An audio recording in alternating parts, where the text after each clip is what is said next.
Assalamualaikum warahmatullahi wabarakatuh, Ustazah. Waalaikumsalam warahmatullahi wabarakatuh. Ustazah Tika. Ya, Ustazah. Bagaimana kabarnya Ustazah Tika?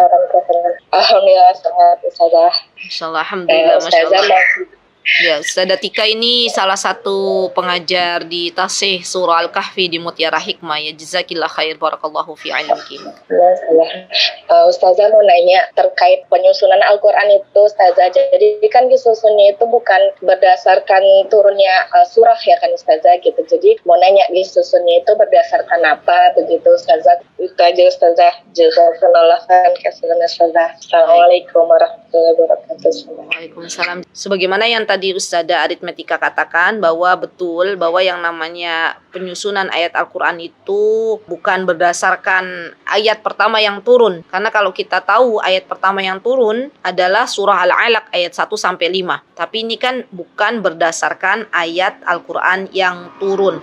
Dan pada waktu itu sebenarnya teman-teman, penyusunan Al-Quran itu sudah dimulai sejak masa Nabi kita Muhammad SAW. Ya, jadi sudah dimulai pada waktu itu, tapi belum dibukukan. Ya, belum dibukukan karena wahyu kan masih terus berjalan. Ketika Rasulullah SAW masih hidup, Al-Quran kan terus berjalan. Terkadang asbabun nuzul itu dalam Al-Quranul Karim, ya, asbabun nuzul itu teman-teman adalah sebuah kejadian yang melatar belakangi turunnya Al-Quran. Kalau asbabul wurud itu sebuah kejadian yang melatar belakangi Rasulullah SAW mengucapkan sebuah hadis. Ya.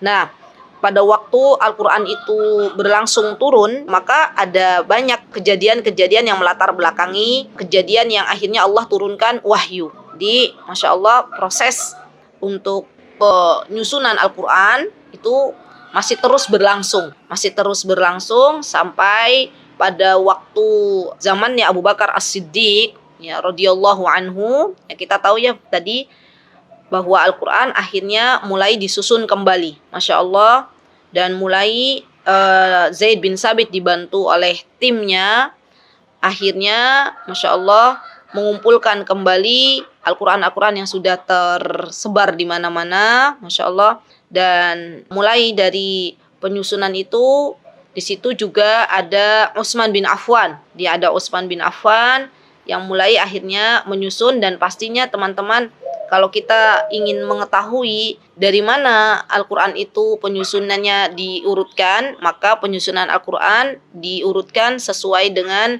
apa yang Allah Subhanahu wa Ta'ala beritahukan dulu terlebih dahulu kepada para sahabat yang waktu itu menulis Al-Quran. Jadi kan ada semacam bukan mukjizat, bukan pula wahyu, tapi Masya Allah mereka itu punya apa ya istilahnya. Kalau kita belajar tentang ilmu Al-Quran di Waqf Al-Qahtani, di sana disebutkan bahwa yang namanya pembukuan Al-Quran itu secara tauqifi. Di Masya Allah penyusunan surah-surah dalam Al-Quran itu bersifat tauqifi dari Allah Subhanahu wa Ta'ala. Bukan berdasarkan hanya usulan-usulan para sahabat, tapi lebih dari itu juga bimbingan dari Allah Subhanahu wa Ta'ala.